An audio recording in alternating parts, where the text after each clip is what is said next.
नमस्ते मंडळी, या दाबेली खायला.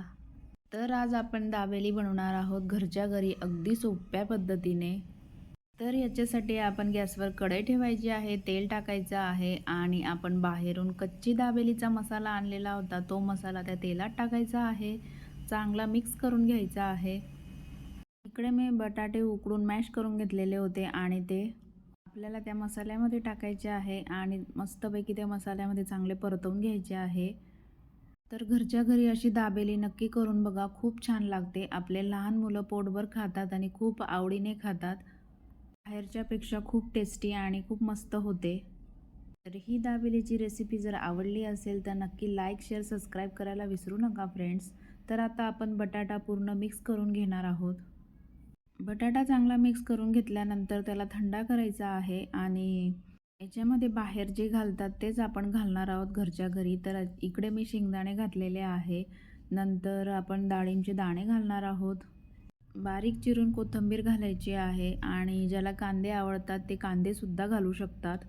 इकडे आपला दाबेलीचा मसाला तयार झालेला आहे आणि आता आपण बाहेरून पाव आणलेले आहेत. तर ते पावामध्ये कट करून आपल्याला हा दाबेलीचा मसाला वापरायचा आहे.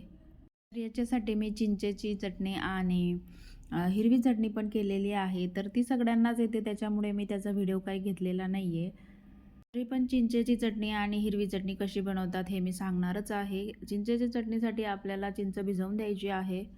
नंतर भिजवल्यानंतर त्याचं पाणी याचे गाळून घ्यायचं आहे. त्याच्यात आपल्याला गूळ टाकायचा आहे. गूळ टाकल्यानंतर थोडीशी चटणी पावडर टाकायची आहे. मस्त तिखट गोड चटणी होते. आणि ग्रीन चटणी बनवण्यासाठी आपल्याला हिरवी मिरची घ्यायची आहे, पुदिना घ्यायचा आहे, कोथिंबीर घ्यायची आहे आणि ही चटणी हिरवीगार राहण्यासाठी थोड्याशा डाळ्या घ्यायच्या आहे. तर अशी मिक्सरमध्ये आपल्याला ही ग्रीन चटणी बनवता येते.